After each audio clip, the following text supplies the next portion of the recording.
Avec la guerre en Ukraine, l'Union européenne a fait preuve d'une réaction inédite, mais avant cela, il y eut les réponses apportées face à la pandémie ou encore au Brexit. Comment analyser ce qui apparaît comme un consensus au sein des 27? Pour en parler, nous recevons Guillaume Clossat, écrivain et président du Cercle de réflexion Europa Nova. Il publie le livre Fierté européenne, manifeste pour une civilisation d'avenir, un livre sélectionné pour le prix européen du livre 2022.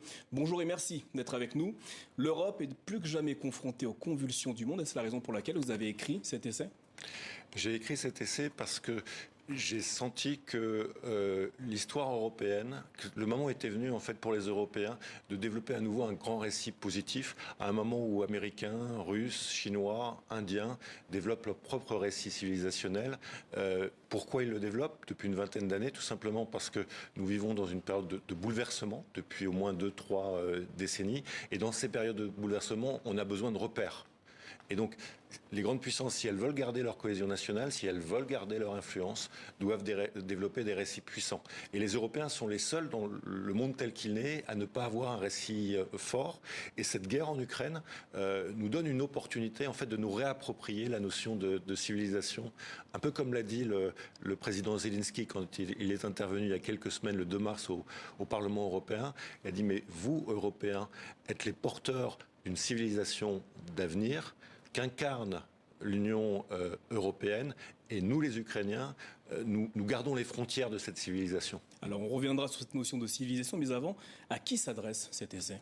C'est un essai qui s'adresse à tous ceux qui ont envie de s'inscrire dans l'histoire longue et comprendre comment les événements d'aujourd'hui s'inscrivent en fait dans les décennies passées, mais aussi comment elles peuvent ouvrir le monde qui vient.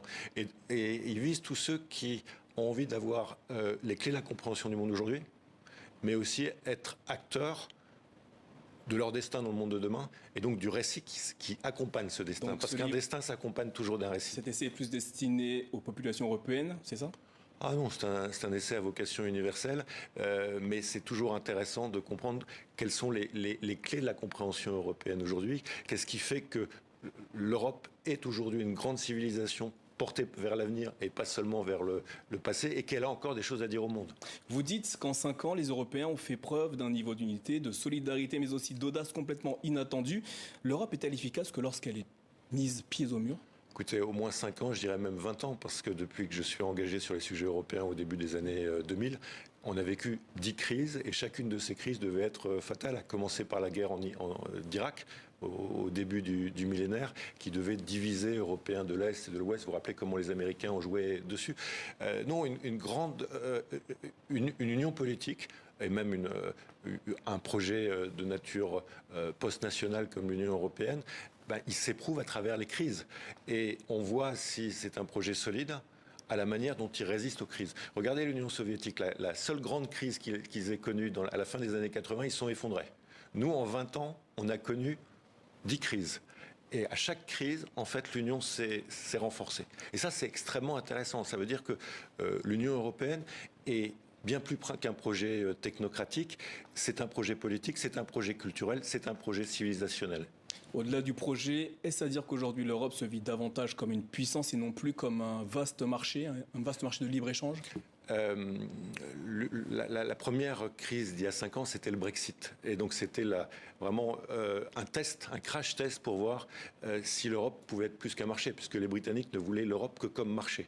Et en fait, ça a été un moment de libération où on a pris conscience qu'on pouvait être une puissance géopolitique. Alors on est sur le chemin de la puissance. On l'affirme grâce à notre unité par rapport à la guerre à l'Ukraine et le soutien assez incroyable et inédit qu'on apporte à une nation qui est en guerre à nos frontières. Soutien humanitaire, soutien militaire avec des armes, soutien politique, soutien économique, alimentaire, énergétique, soutien aussi géopolitique avec la possibilité pour l'Ukraine de devenir membre de l'Union européenne. Donc tout ça est une étape clé vers la puissance.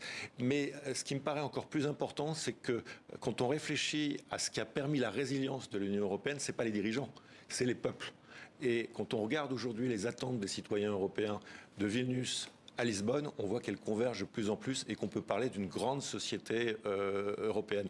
Il y a un prix Nobel que je critique au début de mon livre, qui disait que l'Europe ne pourrait pas tenir, Paul Krugman au début des années 2000, et j'ai relu ses dernières réflexions sur l'Europe, et il dit, mais je me rends compte qu'en voyageant en Europe, il revient, il a fait un tour d'Europe, l'Europe est devenue une grande société. Il y a quelque chose qui s'est passé et les frontières nationales, si elles existent toujours, ne cachent pas qu'il y a un esprit européen qui est en train de se développer, que nous-mêmes ne voyons pas, et j'ai essayé de le rendre perceptible dans ce livre. Le deuxième chapitre de cet essai s'intitule « Pour un récit civilisationnel européen revitalisé ». Considérez-vous que l'Europe a manqué cette bataille des récits?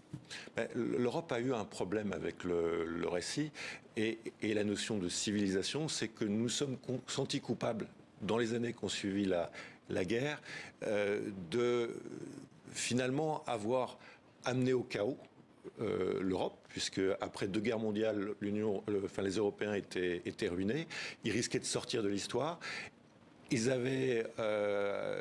Leur guerre avait abouti à la Shoah et à la Colima, et puis ils ont pris conscience aussi des méfaits de la colonisation. Et donc, eux qui croyaient au 19e siècle, dans la première moitié du 20e siècle, être les héros, les porteurs d'une très grande civilisation avec une mission civilisatrice, ont eu un mal à leur civilisation et donc ont eu un mal à se raconter.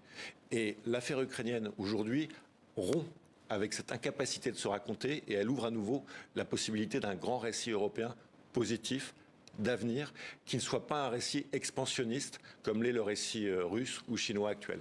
Guillaume Clossa, merci d'avoir répondu à nos questions. Je rappelle le titre de votre essai, Fierté européenne, manifeste pour une civilisation d'avenir, un livre à retrouver aux éditions Télémac. Merci à vous.